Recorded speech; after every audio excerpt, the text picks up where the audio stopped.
Oke. Bang, kekecewaan apa sih yang dirasakan Nikita? Karena kan dia merasa kemarin kan waktu awal pertama kan 20 tahun, terus tiba-tiba 4 tahun, tapi tetap dia apa, minta lagi banding. Akhirnya kecewa dengan malah menambah. Terus dia merasa bahwa pengadilan itu tidak fair. Ya, saya berbicara dari kondisi kasus Nikita ini kita semua tahu lah, kita ngikuti dari awal. Maka saya ini pengacaranya Dokter Uki dan Dokter Samira itu sebenarnya adalah saksi kunci, saksi mahkota dari para persoalan. Yang kedua, bahwa kenapa vonisnya dari 4 tahun ke 6 tahun? Karena di tingkat banding majelis hakim melihat bahwa ternyata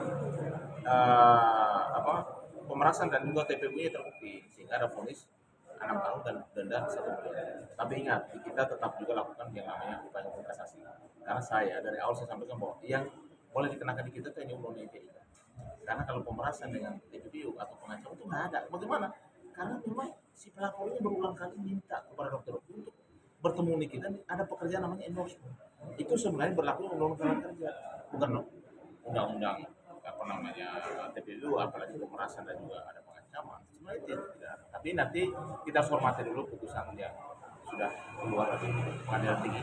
Kalau menurut saya biarkan PH-nya Nikita mempersiapkan segala sesuatunya, baik itu mungkin alat bukti baru, mungkin ditambah lagi ahli untuk membuktikan bahwa ternyata pemerasan, pengancaman dan juga TPP itu tidak ada.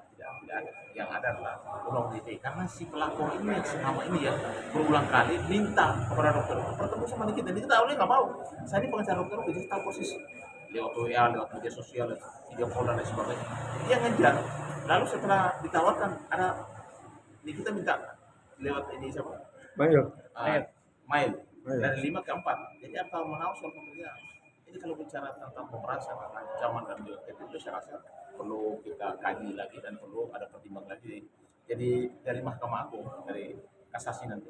Tapi kemarin klarifikasi di sosmednya Niki, bukan Niki yang banding, tapi pihak JPU yang banding di PT. Jadi saya lihat Pak, soal itu saya lihat soal dalam banding itu kan bisa JPU, bisa juga Niki. Tapi kan soal kasasi serasa Niki tidak melakukan itu. Untuk membuktikan bahwa dia tidak melakukan yang namanya pemerasan, ancaman. Tapi kalau soal ITE kan kita tahu Niki selama ini kata-katanya juga banyak juga menyerempet ke soal undang-undang ITE-nya. Kalau ITE lebih gede juga 15 tahun. Kan ancamannya di bawah 4 tahun. Oh iya, paling divonis paling 8 bulan atau 1 tahun. Tahanan di kita tuh sampai 1 tahun. Ya kalau yang terbukti itu langsung pulang.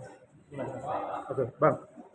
Sebagai praktisi, Abang melihatnya bagaimana pertimbangan daripada hakim pengadilan tinggi dengan memasukkan unsur pemerasan itu? Sementara dari kuasa hukum itu kan kuat bahwa itu tidak ada unsur TPPU ya. Nah, itu sebagai praktisi. Ya, kalau menurut saya kita boleh pengacara, saya juga pengacara nasional.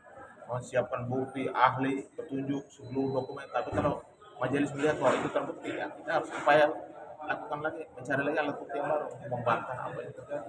Soal putusan pengadilan itu harus kita hormati, tapi ada upaya hukum lagi ya kita ambil.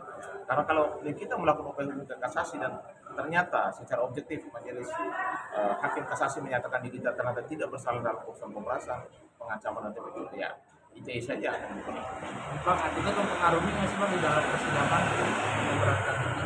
Kalau itu sih saya nggak tahu ya, tapi kan itu bisa jadi pertimbangan. Tapi selama pertimbangan nggak ada bahwa dia dipertimbangkan tidak sopan dan lain sebagainya, kan tidak dimasukkan. Atau mungkin karena efek kemarin dia live di TikTok. Semua itu ada efeknya, Pak. Tapi kan kita lihat dari pasal mana yang dikenakan. Kan dia terbukti bahwa ada lagi pasal pemerasan dan asal TPPU-nya dimasukin lagi. Awalnya kan tidak ada dari Pengadilan Negeri Jakarta Selatan kan gitu. Oke. Bang, abang sendiri apa bang sebagai praktisi? Ya kalau menurut saya tim pengacara ini kita harus persiapkan lagi alat bukti yang baru untuk membantah dan mengajukan kasasi supaya kita bisa secepatnya pulang. Kalau saya kalau ini hakim kasasi saya rasa dia meringankan karena kalau lihat secara objektif, kalau dilihat dikaji benar. Kenapa saya ngomong ini? Karena saya pengacara dokter Uki sama dokter Samira.